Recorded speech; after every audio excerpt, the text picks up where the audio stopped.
Because you're fucking her. Welcome to the Itch Network podcast episode 112.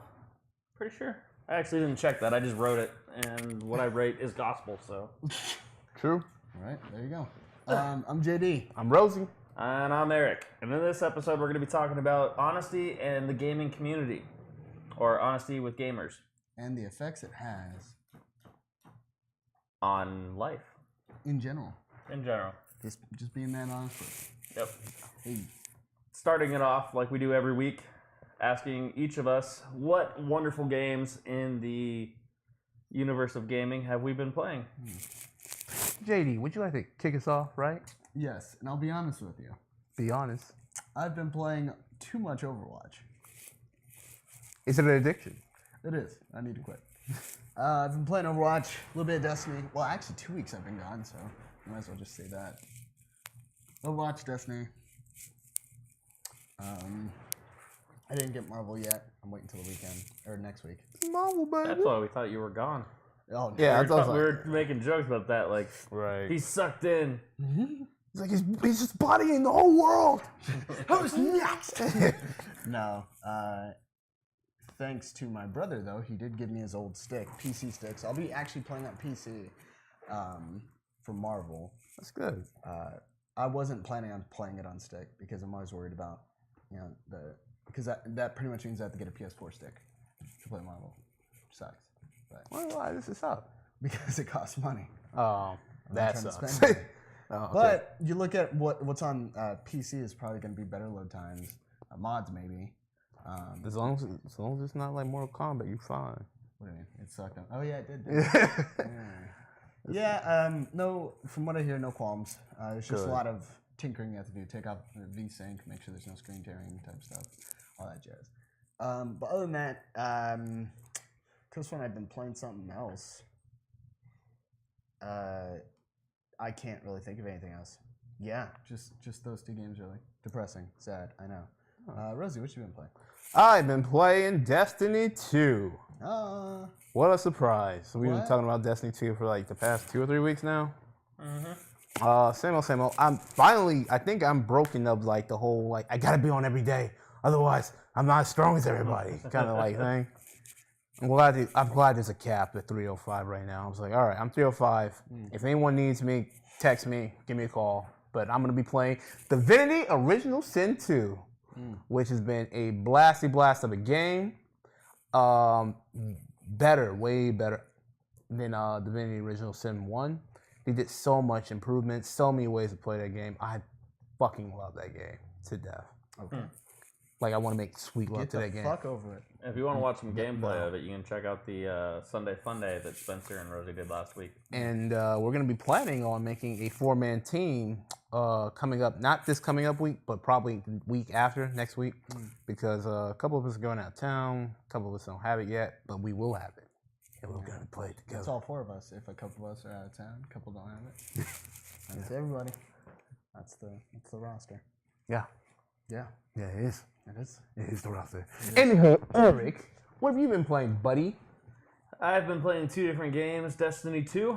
I beat the raid last week.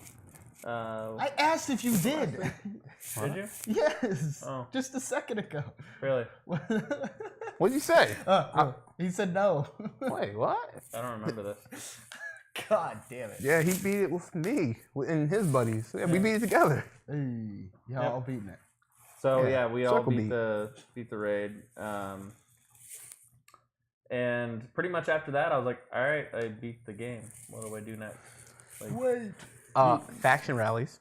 Extra knowledge did come. so I jumped on that and I played last night and just did PvP, just did my normal, like, get my powerful Ingram stuff. Right. And I turned in and got like half the gear that New Monarchy offers. And I was like, cool. I really like the shader. Like, I really like the shader that they have for them. It's like this maroon and gold, like ASU colors. And I was like, sweet, I like that. And then the armor set, I was like, cool, I need another armor set so that I can so I can do like a fire, void, and striker build. And then I also want to do I figured out last night, I want to do a secondary or primary, like reload speed kind of thing, like max that out. and then I want to do another build where like I max out my armor or max out my recovery or something like that, That'd be sick. where I throw even more stats into that. Just kind of screwing around with that. But those are things that I'm trying to do to keep myself entertained with Destiny 2 at this point. There's lots more for me to do, like quests and side missions and all that kind of stuff for me to go do. Other guns and things for me to get, but I just don't really feel the need to. Right. Like, after completing the raid, I went in there at 270, I finished it at 290, and now I'm sitting at 303. Right. And I drastically reduced how much I've been playing. Same here, and I'm actually happy about that because I played the game like from like after work to like midnight essentially, Yeah. and which would be like 7 hours or so. I'm like, God. And then once we did it, and I got 305 and got the weapons I really like, I was just like, it's over. I'm free. I'm free. But I mean, we actually do need to do the review on that and post that review, that discussion. Right. Because there are some tropes about the game that I am not happy with. Yeah. That I do want to share. Is all the cheaters on there? Yeah. Well, actually, I haven't run into too much since then, since that video. Also, scared. haven't done trials since. Actually, You're scared. I'm too scared to run into Oh, no, many not cheaters. you. Other than that, I've been playing Knack 2, which, funny enough, also came out the same day as Destiny 2 did. It was just a terrible decision for them. Yeah, we talked a little bit about that. Poor them. Yeah. It was made by Sony. I don't think they care. Yeah. Just throw it out there. Destiny 2's coming out. Who cares? Just They throw it didn't out even there. release it at a $60 game. They not didn't release 60. the first one at $60, did they? I thought they did. I thought the first one was 60. What's it selling for? 40? 40, yeah. It's like 34 after the Amazon or Best Buy 20% off thing. So it's so far like $34 for that game. I'm digging it so far. Was it us, or was it maybe I watched another podcast or something? But was it us telling that, man, game prices for games have just gone really wonky and crazy?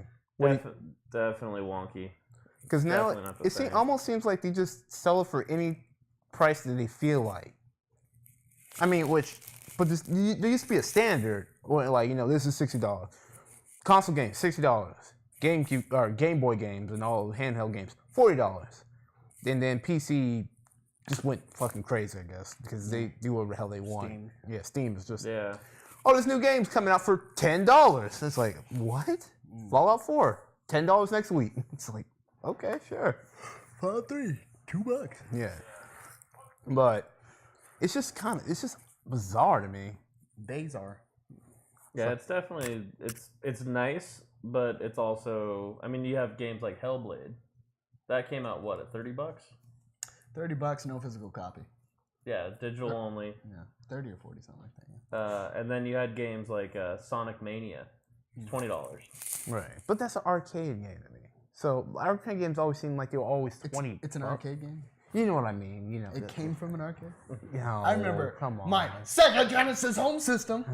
Nah, I got you. Well, you know, like them games that were, you know, they just published on like the PS Store. It I might always be call them more of a one-trick pony-esque thing. Yeah, they always seem to sell for like $20 or so. Well, Sonic Mania had a like collector's edition copy and even physical copy that was a lot more expensive, actually. Now that I think of it, I think the collector's edition was $80. was 60 or 65. $65. I was actually kind of close.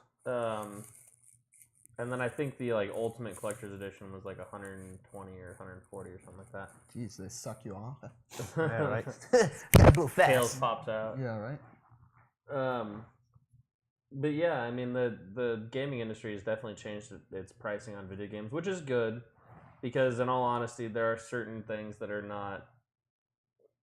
shouldn't be valued at $60. Right. To where if you're looking at like my size Barbie, What? Great 10 game. edition, huh? Great game. Yeah, like if you're looking at that, Is it's this like, really a game? No, I'm just making up. Oh, words. okay. Come on, just go with it. Uh, I thought it was a real game. I wanted to play But it. the point being is like $60 for that experience, or $60 for Assassin's Creed, or $60 for Uncharted. $60 for Last of Us. Comes down to what you quantify as a good time. Right. People could say that about movies. Mm-hmm. You know. Right, but then you have games like Madden and Lego, whatever, to where they're releasing games yearly and they're barely changing the formula and all that kind of stuff, and it's basically just a roster update. I wonder if Lego's ever gonna have like a mature Lego, Lego Holocaust or something. Oh god. Like, oh, It's like, God. my god. Lego Auschwitz World edition. War II. Get the Auschwitz DLC. Ugh. God. Get the Anne Frank Tasteless. DLC, yeah. Tasteless. But Ugh. yeah, that'd be interesting. It's like your Legos are finally bleeding. Like, whoa, we've grown. It's like I thought they were just gonna break into pieces, but he's just leaking everywhere. It's actually bleeding. Good. Damn. Not your typical Legos. But yeah, the industry, it's nice to walk in and spend $5, $10, $15 on kind of just and get some form of entertainment out of it. Like the Sonic Mania game, granted it took me a handful of hours to beat the game. It offered some replay value. And I've still picked it up here and there just to play it and take a look at it and stuff. Mm-hmm. But I didn't I always feel guilty when I throw $60 at a game and then I barely play it. I play it enough to beat it and then throw it aside. Like when I don't go back and want to replay my games, I always feel a little bit cheated. Like Really? I always do. I always just go with the experience of the game. Like, it never mattered how long or how much content is. It's how much I enjoyed the game. So if I'm like, yeah, this is great. Oh, it's over. I'm like, oh, that sucks. But I've never been like, oh, well, I beat the game in 5 hours. This game, I feel like I didn't get my money's worth. It's always been how I felt about the game. Yeah, I agree with that. Once you finish the game, like once I finished Destiny 2, once I beat the raid boss, I was like, cool. I'm feeling good about that. Like that was a good fight. I love the raid. What do I do next? I'm gonna play a different game. Right. That's because you honestly beat the game when you look at the content, which we're going to talk about in the review. Yeah. But when you think of the content, you're like, all right, I did this. What's left for me? I got to do the raid. And once I beat the raid, that's every bit of content that's available to me. So as soon as I beat that, I beat the game. Yeah. That's always been kind of my mindset on it. I didn't even have I didn't tell myself that. I literally just beat the raid and go, all right, what's next? I got nothing. I don't. There's nothing that takes priority, or there's nothing after that, because like the prestige modes and 300 plus light level things, I was like, I don't care. Right. Like it's just a horde mode at that point. I love but point being is that for me, like when I finish a game 5 hours in and I feel great about it, I'm like, that was a great game. If I don't ever recommend that game or want to go back to that game, or if I never think about that game again, to me, I look back at it like, was it really? Was it really so good that now I don't even think about it anymore? It's an interesting thought process. If you don't even think about the game, like, man, that was a good game. Short, but it was a good game. Then I guess, I can see your point on that, man. Because like now, like looking back on like 1866. The Order 1866. Right. I played through, beat the game, and the only times I ever go back and think about that game is going, God, like, it was so short. Like nothing significant happened. I'll tell you a significant thing. They showed dick.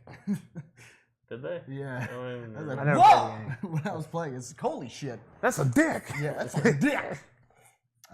Or the death scenes; those are pretty violent. Yeah, nothing about that game really stood out to me. Like nothing. But that's more than just the content or the length of the content. That's more. That's how it affects you too. Yeah. No, but I mean, what I'm saying is that he's also saying even when he was playing the game, he's like, there's nothing that significant happened, right? I mean, the game was fine. Like nothing was bad about it really when I was playing it. But then once I finished it, I was just kind of like, and then right. That's what I mean. It's like, did anything stand out while playing the game? The quick time action event when you fight that first werewolf. Oh, I think I know what you're talking about. That was like that one was like, oh, that's how I have to kill these things. They're that badass that take some work. Yeah, it takes. It's not just hack and slash. There actually will be like a short cinematic with it. Yeah. That stood out to me, but I think And with that a couple mirror- of shooting scenes, that the airship was kind of cool. I like the environment. And with Yeah. that mirror to what you found stood out, is that enough to recommend that game to somebody? no, Exactly. no. The Well, only that time game's I would a- ever recommend that game is that if someone said, "Man, I have loved every Assassin's Creed game in there. I love the history that they show off." I'd be like, "Oh," and I'm gonna cosplay as a steampunk guy this year. Oh, You're gonna like the Order 1866. It's not steampunk, but the alternate history thing. The alternative history thing is something that a lot of people dig in, like Abraham Lincoln the Vampire Slayer, right. like things like that. People are like, "Huh, wouldn't that be funny if he actually was a vampire slayer?" I don't. Who said that? It's a movie, dude. It was a I know. joke. I mean, but who said that beforehand? Oh, it Right. was The a guy that made it. Oh, Yeah. so it was a book And then the beforehand. people who gave him the money to make it. A movie, yeah. Yeah. Golly. No, that game. I think that IP still has a future. They just need to make it multiplayer. Yeah, like a two armies kind of thing. Two army. Army Army of Two. of Army of two, sorry. No, I mean like even just multiplayer competitive against people. Yeah. Maybe mess around with the way the gameplay works. The setting is nice. It's just they need to do more with it. Is the thing. So From what I'm seeing, it looks nice. yes, it's, It was. It, for what it was. yeah. That's what I was gonna say. Sell it for like $20. All right. But yeah, the pricing on video games has definitely been what I like the improvements that we've been making to pricing on video games. Just like when you would go to the arcade, there'd be certain games that cost $0.25, others $1, Right. others 50 cents. I liked having that. Like, well, I'm a cost-effective gamer. I need to play all the quarter games, and I need to Right. find the one I like or the one I'm good at, or the one that's gonna cough up the most tickets so I can get more toys.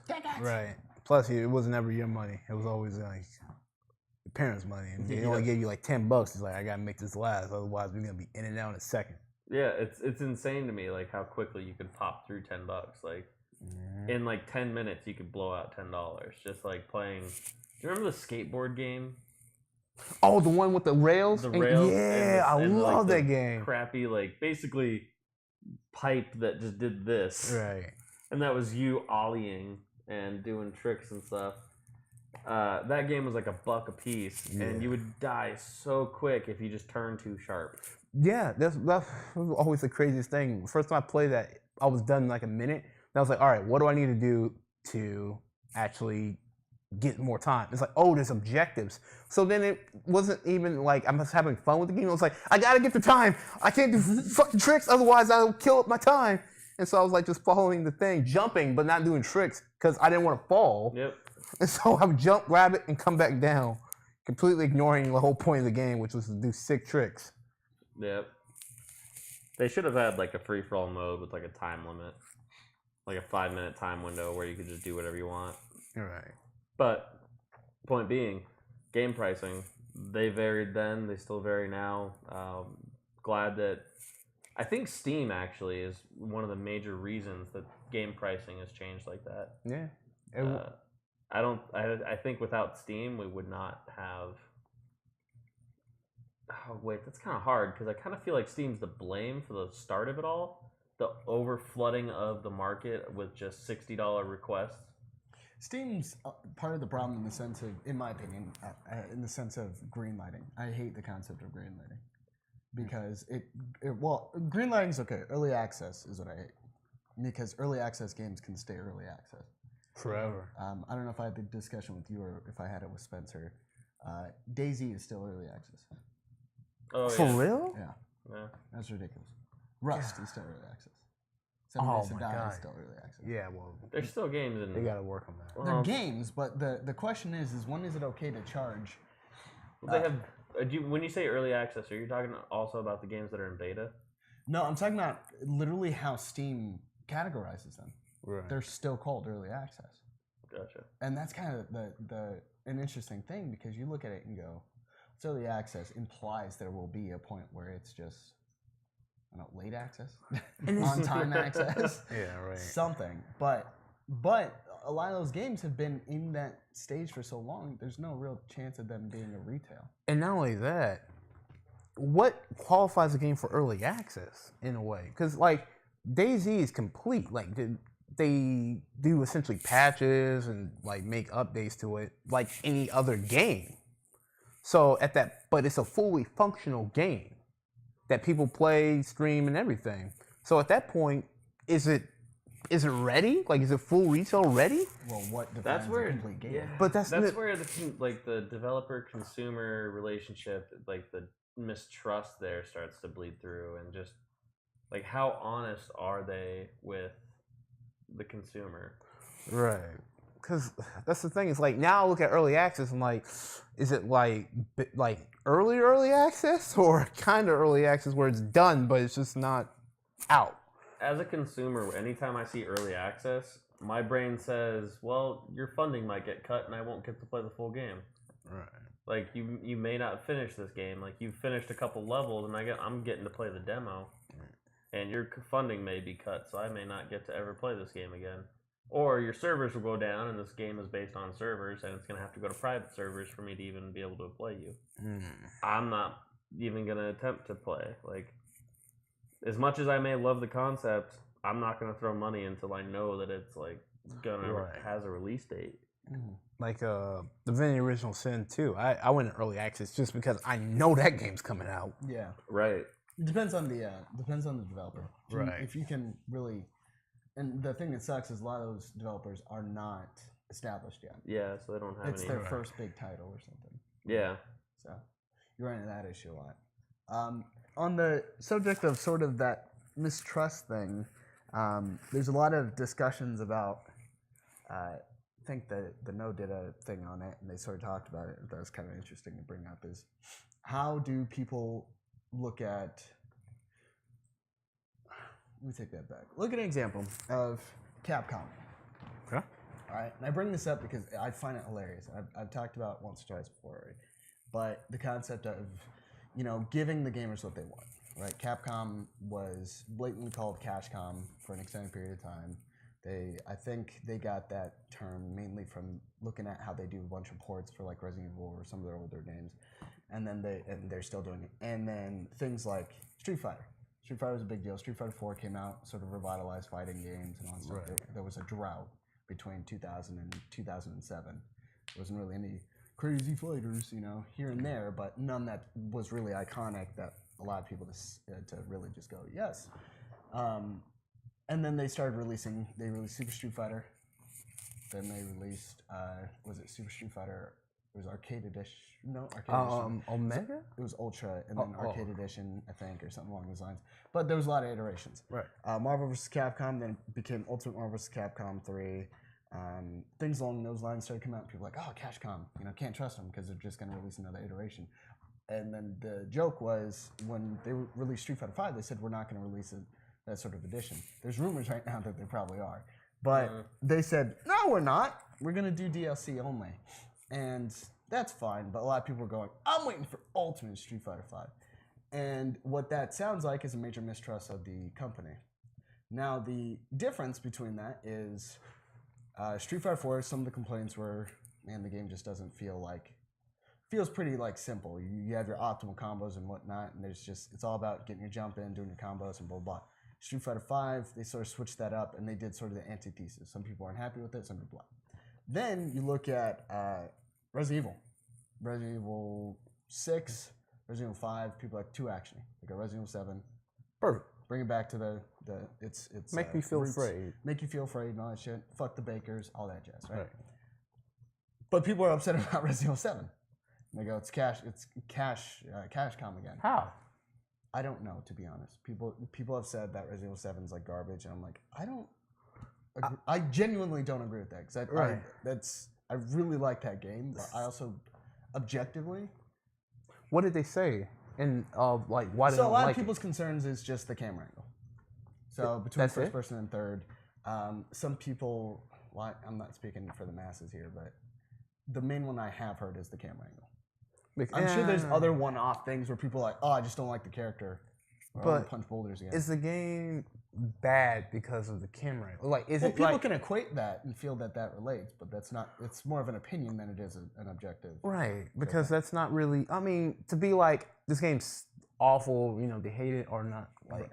to be awful, it's a camera angle. Right. It's like, is that really all you need? My 'Cause point that I'm getting Sorry. to Go ahead. essentially is that there was a level of distrust that was brought up, and then when a company does start to turn into it and give more of what people would like, there's the discussion of, well, no, this is bad too. And my question to you guys is there ever a situation in which a developer works their way out and becomes this like trusted company? We look at EA. We talked about EA Sports Big.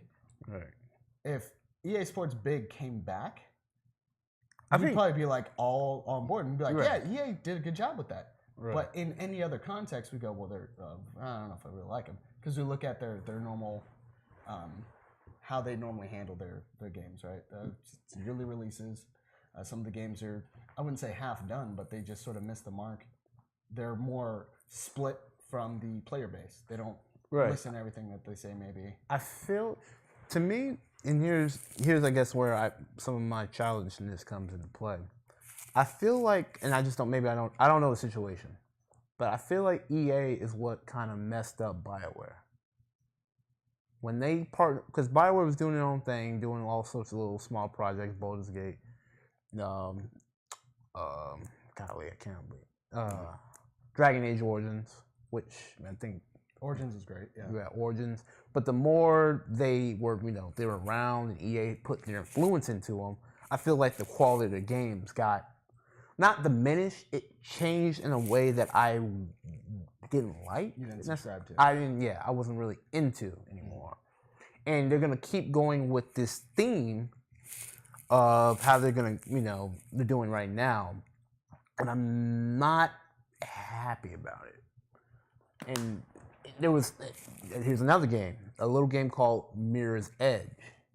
What is that? It's a first-person. You are so dramatic about that. What? A little game called Mirror's Edge. Did I do that? I was trying, honestly. You did do that. Honestly, I was doing Like- it because I was like, okay. because I was thinking, I was like, wait, what's his name? It's Mirror's Edge. I'm trying. Right, yeah. Mirror's Edge did the free running thing. They thought that's what people wanted, but that's also a problem with people listening to their player base. Maybe they didn't want that. No, but They that's shouldn't have done it because they were listening to people. Oh, it'd be great to run around the city. no, it was good.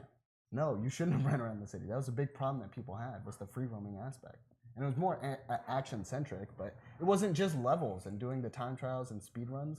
That's what made what. it fun to people. That's what I thought was fun. Yeah, that was the best part. Yeah, but when Sorry, go ahead. anyway, No, because let's take it back, let's take it What? back. Because here, I wasn't even bringing that part of it. What people on when Mirror's Edge 2 didn't.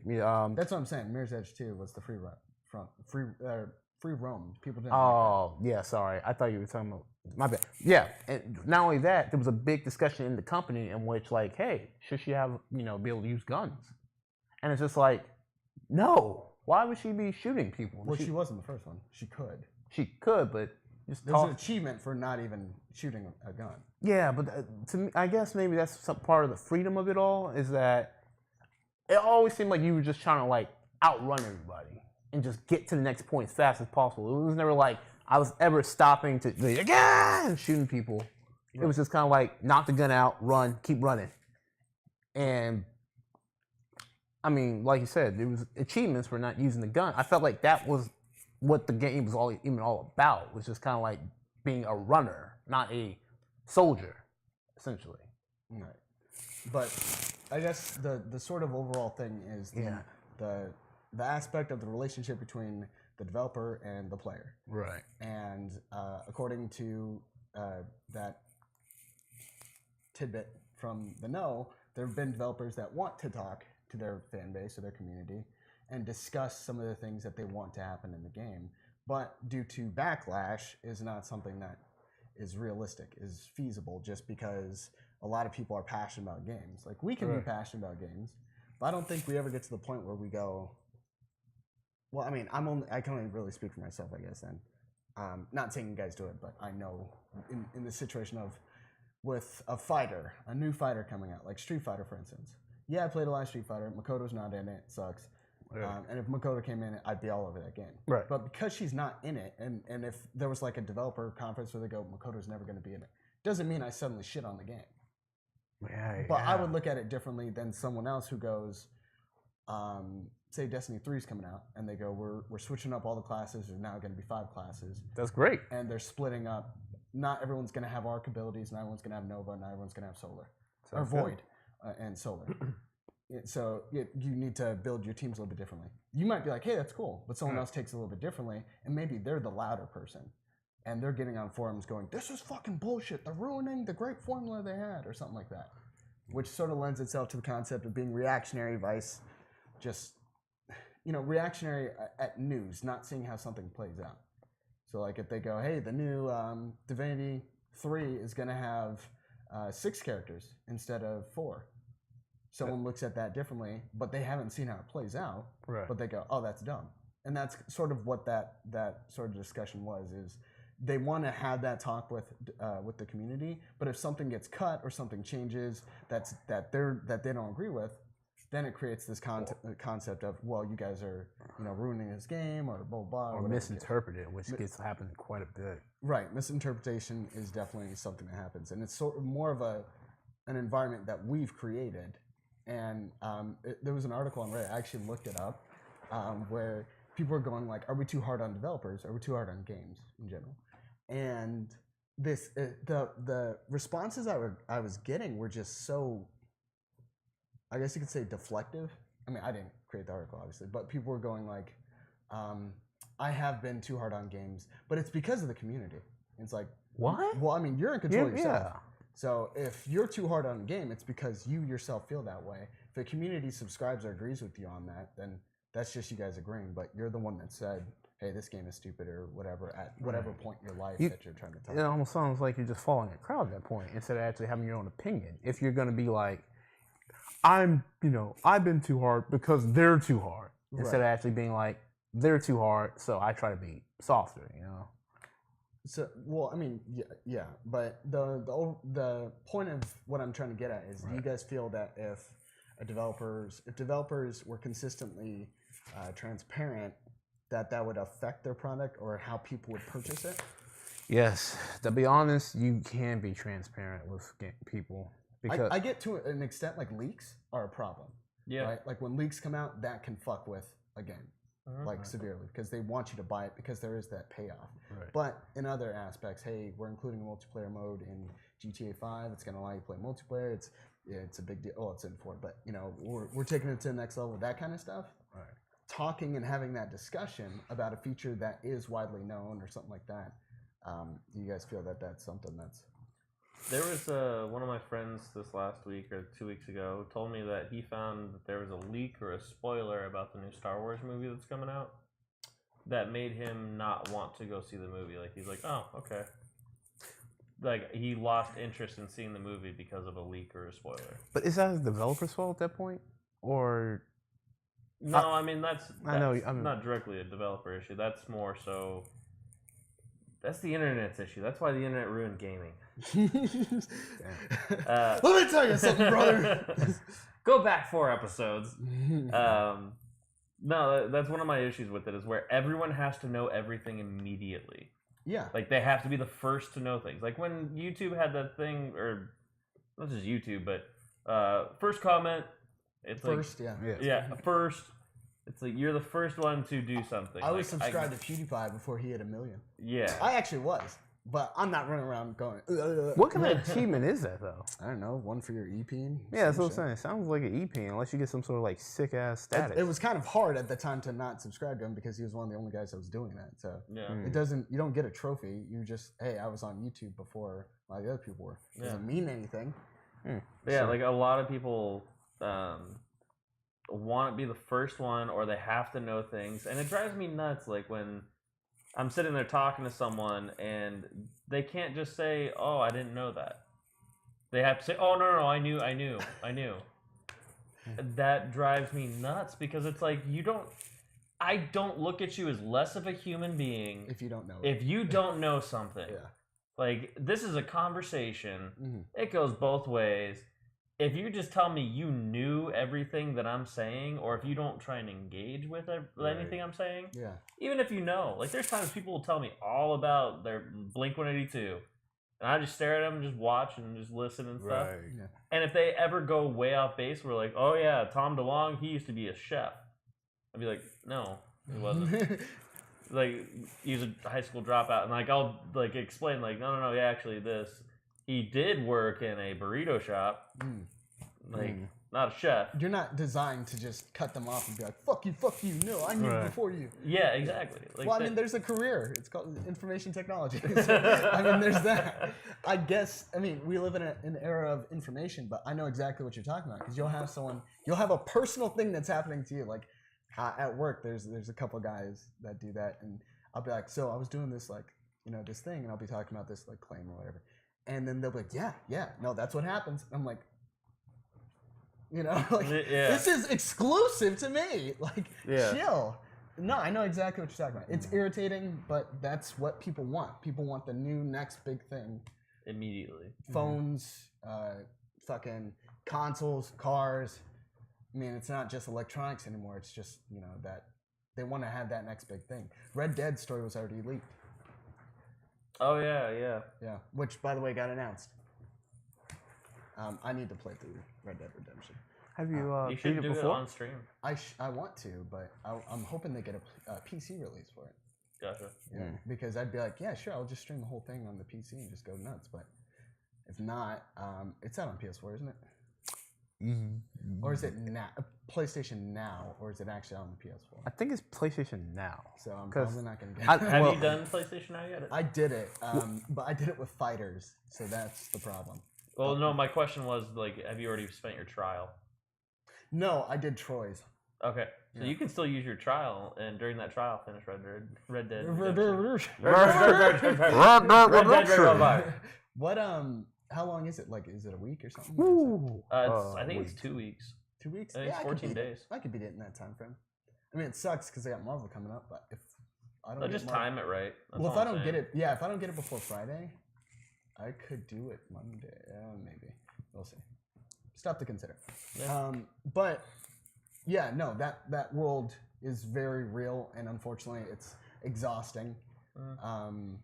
People need to be like, even if you look at things like how Kotaku, Polygon, GameSpot, any of those other guys' blog sites will like post. They have to be the first to post something that's like newsworthy or whatever because it's hits, it's views, it leads to money.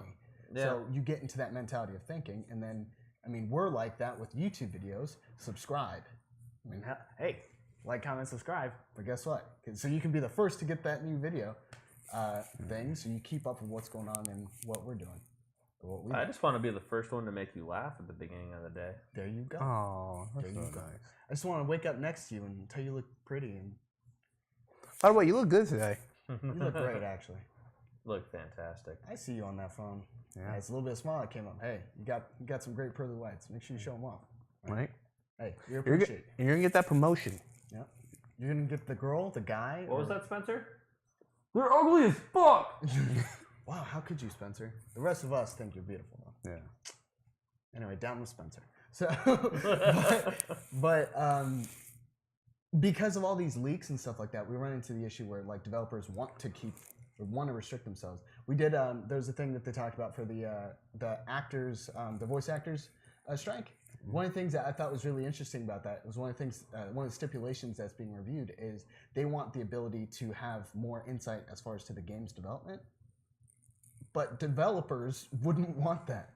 Yeah. Because that means that you're another liability. Yeah. You're someone that could potentially leak the story. And it's happened. Hollywood has a hard enough time.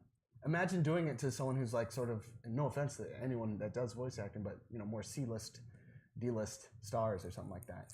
Didn't Kiefer Sutherland leak a little bit more about MGS-V He did. than they wanted? Well, I mean, it's Kojima. That guy's crazy. But I mean, even if you look at stuff like Infinity War, Mark Ruffalo leaked a lot. Did he? And then Don Cheadle's like, dude, and he's like, I mean, you know. So it's all over the place. Like all that stuff is it's so hard to keep up with. What makes you think that someone who maybe they don't value games to the same extent as someone else, as the voice actor might not value it to the same extent. He'll just be like, oh, you know what.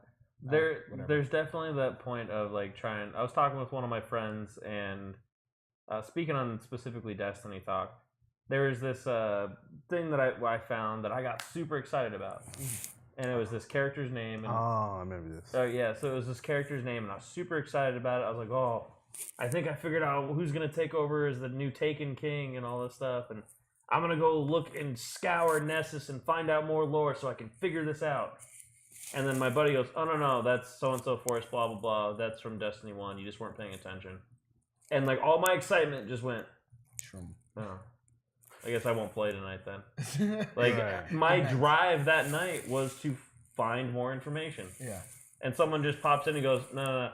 And then when I was like, dude, you totally spoiled that for me. Right. He's like, that's not a spoiler. You just didn't pay attention to Destiny 1. And I'm like, but I didn't know that. And now I'm not gonna play to find the answer and figure it out myself. You took that away from me. Yeah, no, that could very well be a spoiler to an extent. I mean, granted, yes, if maybe you should have known about it or whatever, but at the same time, it's sort of reading the room. You know, oh man, this is super cool. Oh man, I need to explore this. So or something like that. to know it from Destiny 1, though, I would have had to go online and read every Grimoire card. And like they didn't mention this character, like they mentioned her once in I Destiny blend the 1. presentation. Yeah, with the like, Grimoire cards. So how am I supposed he couldn't have assumed that I would have known it because like Destiny 1 did a terrible job of telling its story. Right. So assuming that I knew the story of Destiny 1, a Grimoire card status. Right. Yeah, like you shouldn't assume that people have read the Grimoire cards on Destiny 1. Yeah. It's almost like a rule. Yeah. People like revolted against that. What's the problem? Light. Kill things. All right, cool. That's it. And then the second one, oh, well, you lost the light, and here's why. The Wanderer, and then, cool. That's fine. But before then, yeah, no, I got you. It's, that's, what's it called? Problem with Dark Souls. A lot of people, when the first Dark Souls came out, the wiki eventually was established, but it was not established at the time. Or if it wasn't readily available. I didn't know about it. And the main thing I pulled from was strategy guides. I bought the Dark Souls strategy guide when it came out because I was like, fuck yeah, I love Dark Souls. Played through it, I had a blast, and then I was pretty much done. People going into Dark Souls 2 that might not have played Dark Souls 1, there's a whole story about the cycle and how everything works and stuff like that. People they don't know about that. They think this is isolated from that, and then when you go, well, here's how they actually connect, then people are like, oh, okay. But imagine knowing about it beforehand. That's ridiculous. Like, that's mind-blowing. Like, holy shit, so blah, blah, blah happened? And then that's why all those lore videos are so popular. People that do different lore videos for, like, Bloodborne and stuff like that, and Dark Souls and things of that nature, they're popular because people like the information aspect of it, that these guys are willing to scour and do the work for them to feed it to them in a bite-sized chunk. I love Audible. Yeah. Well, actually, one of the cool things about you is that you actually care about the lore.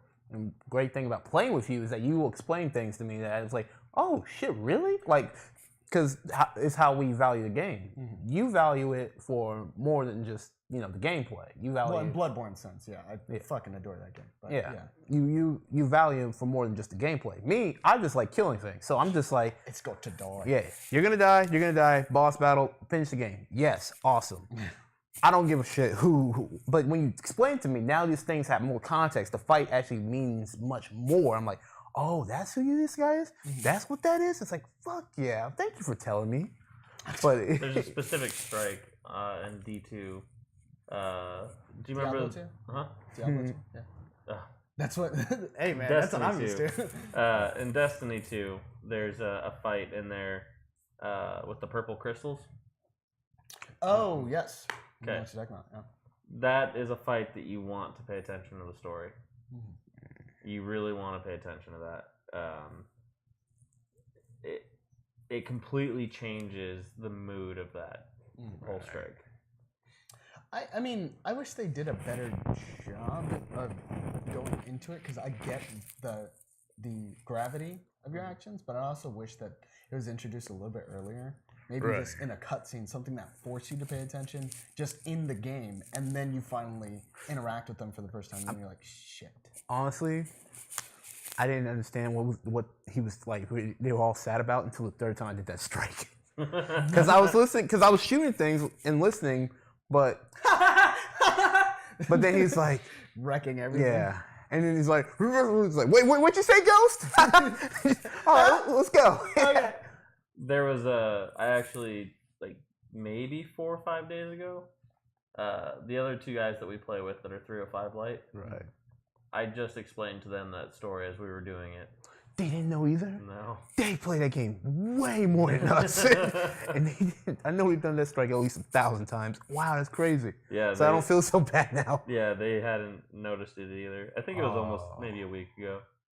And I kind of explained it to them. But it was like, it was one of those cool things that like, as we were running through it, we're also talking and BSing, and I'm like, hey guys.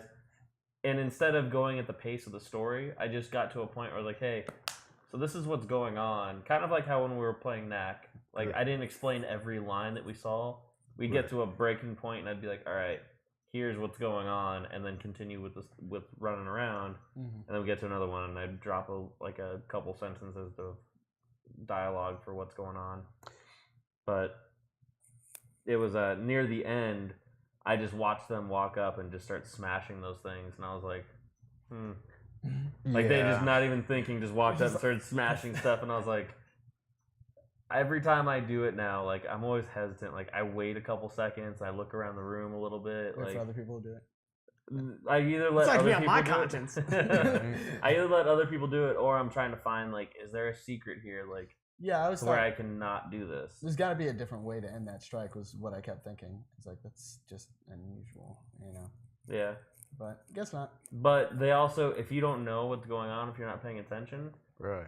it doesn't really seem like anything. Yeah. It's just like, oh, there was a mission on Titan where I had to kill all these like orange orbs. Now I'm killing purple crystals. Right. Different color, same concept. Yep. But is it? Yes, I got it. Boom, boom. But as soon as I heard it, that one was like boom, boom, boom, boom. Question mark gunshot. Yeah. Like, oh God. And then I was like, boom. Well, gotta keep going. Boom, boom, boom. I need my loot. Yeah. I need to finish this so I can use the bathroom. Yeah. Yeah. Well, I mean, all the spoiler stuff aside, huh? Totino's pizza rolls right now sound delicious.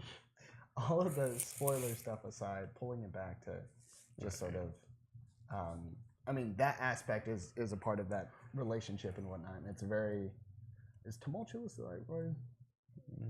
It's a very interesting relationship between a developer and a gamer. And a lot of people like to think that transparency is important, but sometimes, or like player feedback is important. But some companies know better than others about the product that they're making. Yes. And sometimes it's better to let the developer do their thing. It's their job. It's what they've been working on. You've just been going to school or working at your separate job, doing your own thing. These guys have made that their life to make this game good, at least for a couple of years. And when it's always interesting to me when, like, if it's no surprise, I hate gamer entitlement. I think it's the stupidest fucking thing. Gamer what? Entitlement. Oh, like when a game comes out and it doesn't appeal to you, you go, the game's shit, instead of it doesn't appeal to me. Right. There's a difference. And I am more pro developer, of course, but at the same time, you know, that relationship sometimes is good, sometimes it's bad. It's all about how it's reviewed. If we look at fighting games, we see that a lot with the difference between a Western and an Eastern developer. Capcom won't necessarily listen and go, this character's unbalanced. Meanwhile, NetherRealm will go, they're unbalanced? All right, we're unbalancing him and 6 other people that you guys don't like. Evo, Aquaman, Deadshot, Black Adam. I'm trying to think who else. Who else was? They didn't do anything with. Let's just give those examples. Right. They didn't do anything with Batman. Were nerfed, like crazy nerfed. Well, not crazy nerfed, but pretty badly nerfed. Like Aquaman being pretty substantial as far as to what he could do and what he can no longer do. So it's a big deal for a Western developer to look at and go, all right, we're going to change that. So, and granted, it's generalizing. It's a little bit generalized, so let's try not to get too much into it. But just looking at those two companies and how they handle QA is completely different. And I would, there's more examples. I would just have to, go a little bit more in depth. But stuff like that's always interesting because you go, which one was the better decision?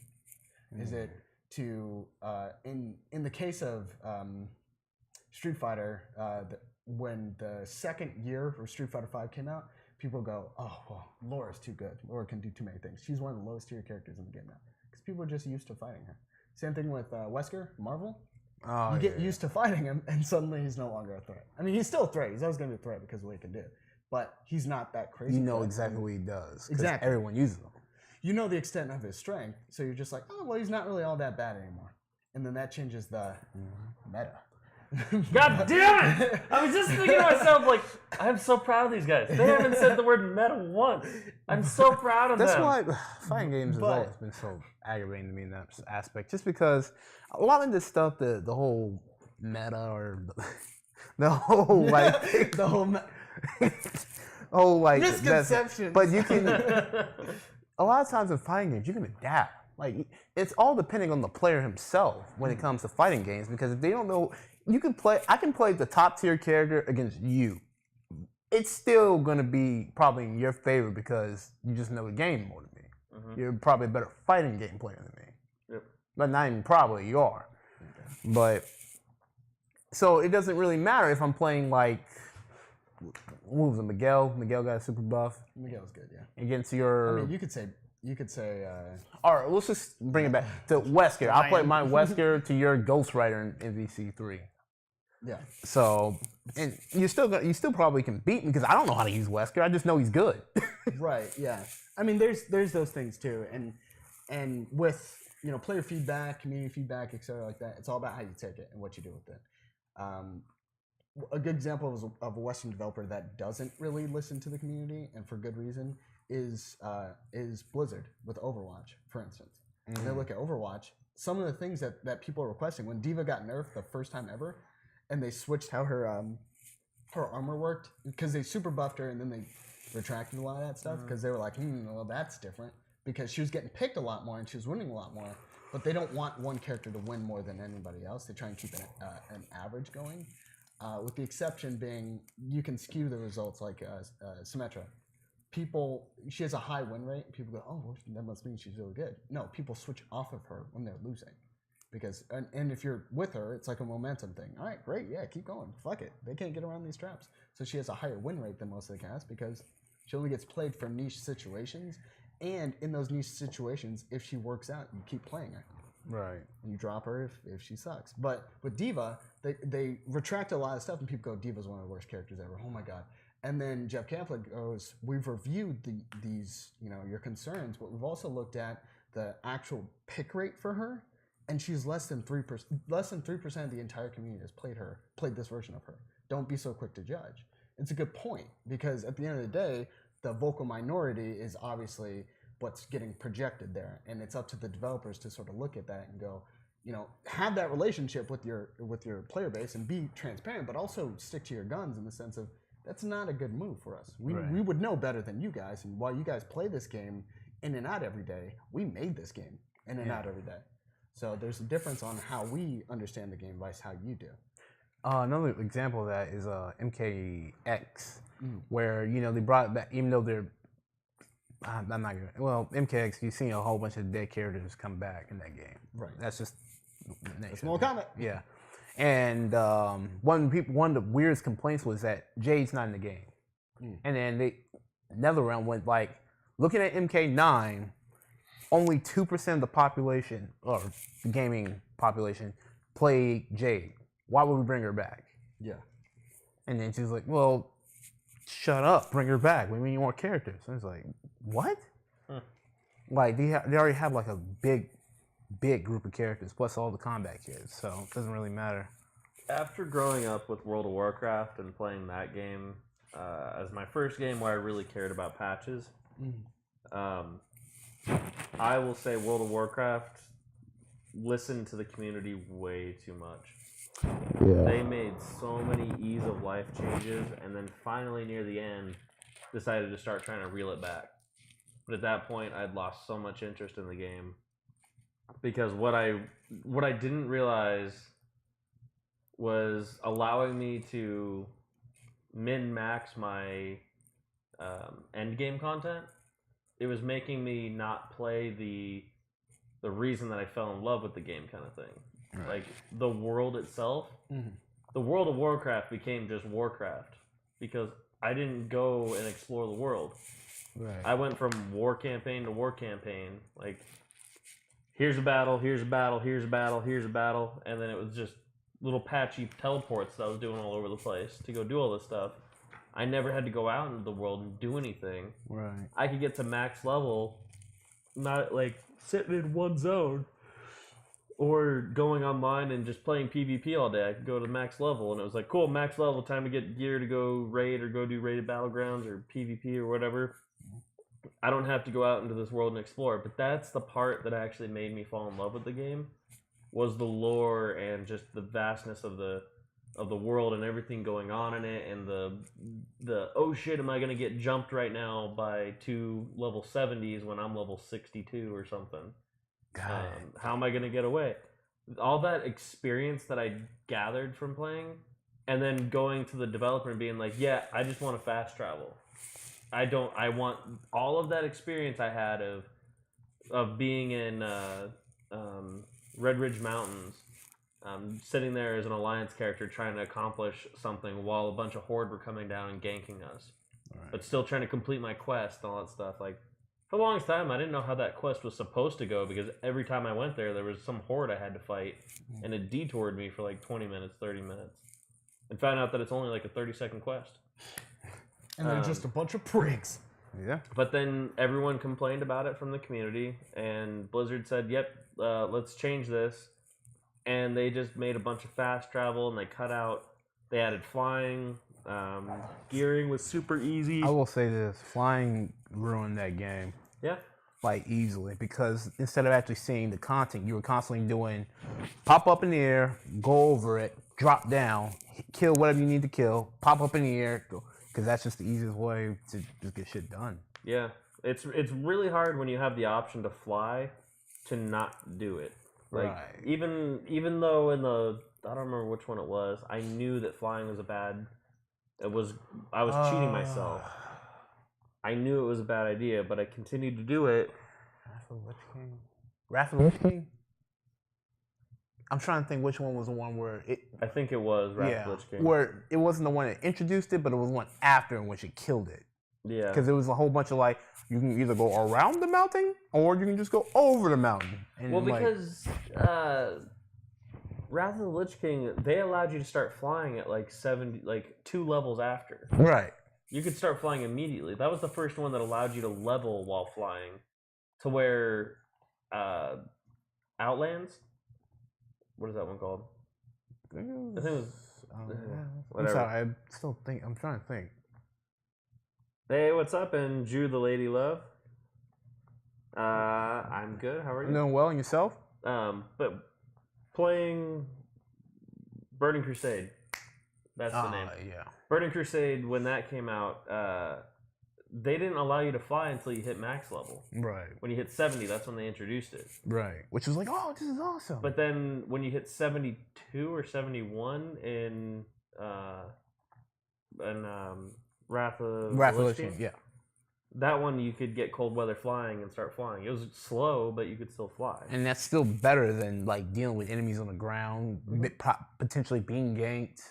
Yeah, and that was one of those things where the Blizzard either thought it was a good idea or over-listened to the community, made that adjustment, and even the community complaining like, oh, monks are super underpowered right now, and then they buffed the shit out of them, and like they could drop those little healing orbs on the ground, just walk through them, right? And the mana that they required was nothing, so you could just continuously like put healing orbs in front of you, and no matter how much damage someone did, you could literally keep yourself up the whole time with just one spell. Damn. Maybe 2, because you'd need your dodge to get away, like your torpedo thing, like the thing we're doing in Act 2 when I was punching you. Yeah. You'd fly across. That's basically what the monks would do. Mm. But I firmly believe that developers over-listen to the community. Yeah. I think they they give us way too much credit, and they think, oh, if we don't do what they say, they're not going to like our game. No, the reason we're saying words about your game is because we enjoyed it. Right. So you did a great job. Go back to your think tank, come up with some new ideas. Right. Take your time, make a good product. We'll be here when you get back. Exactly. I'll wait. I don't need a game next year. I don't need your game that I love so much to turn into Madden or Assassin's Creed, where I'm getting a game coughed up at me every year. And not to say, like, I can't really say that Assassin's Creed is a terrible game. Honestly, it's not. It's a really good game. It's just it's not for me. Game franchise. Hmm? You talking about the first one? The franchise, yeah. Yeah. I've enjoyed every one of Yeah, it's them good that I have franchise. played. And I will say that I have not played all of them because certain timelines don't interest me. Time frames don't interest me. And I just play the ones that look appealing. I don't play every installment. And then I just have fun with the ones that are nice. Yeah. The people who are saying, oh, Assassin's Creed comes out for every year, it's just like Madden and all this stuff, and it's a terrible game. If you haven't played one since the first one or the second one, please stop saying it's a bad game. Like, give it a shot again before you say it's a bad game, because they've changed a lot about that game. Yeah. They've added a lot of really cool weapons and tools and progression systems and stuff. Go play Brotherhood. Go play Black Flag. That too. That's another great one. Yeah. I'm the only one that likes 3, apparently. Right. Yeah. I know, I like 3. Black Flag's good. I didn't like it. Yeah, it's different strokes. Or Rogue. Play Cafe. Rogue. Some people like Rogue, some people like Liberation. Rogue's the one where you're the Templar. Yeah. Yeah. and people are like, oh my gosh, fucking amazing. Don't play Unity. Yeah, that one That one that sucked. was riddled with a lot of bugs. Yeah, and then I beat it, and I literally do not remember the story for that one. Really? I don't. I remember the beginning and the end. And then a couple times being like, oh, you can go into the house. Oh, you're back out of the house now. Yeah, it was fun. So, whatever. Either Yeah. way. But game developers, just take it easy on listening to us. We're happy that you do what you do. We're supporting you to do what you do. Now, if we come across something, we'll be vocal about it. You then have the opportunity to look at it and review what you're doing, but don't take our word, except for mine, as gospel. And Gospel. just gospel. Yeah. Eric has spoken. You may leave. The monks nerf monks now. That shit. But yeah, Fuck 'em. like, just do what you do. I mean, you went to school for this. You have the mind. You've been working on this forever. Don't Take let your time and do it, right? don't let a little 12-year-old kid with a keyboard tell you that something's not good. Don't let them tell you what to do. Don't give in to peer pressure. Right, pretty much. Well, even then, it's sometimes I'd assume that it's their bosses that are giving in to peer pressure. Like, they don't even really know what the game is. They're just managing them Right. and going like, hey, that thing that you said was supposed to be really cool, every time I get on the internet, they just keep telling me that Roadhog's hook is fucking broken. You're the one working on Roadhog's hook. Yeah, you're right. Sorry, boss. I'll get it. I'll get Yeah. on that. You know what Sonic could use? A gun. No. Let's make them black. Too. Yeah, I was gonna say you bustle. No. We can't have blue hedgehogs with guns. What about? We need to put the black ones with guns. All right, I think that's it for that. I'm Rosie. JD. I'm Eric. Thanks for watching. Bye. Toodaloo. Be sure to like, comment, subscribe. Yep. We do new videos. Every week. Sunday Fun Day. Look out for it. We're playing Dark Souls, correct? Was it Dark Souls or Bloodborne? We're playing a Dark Souls and Bloodborne game tomorrow. Just look out for it. I think that's it. Be sure to check out our other videos. Yeah. We have hundreds of them at this point. Have a great day. Bye.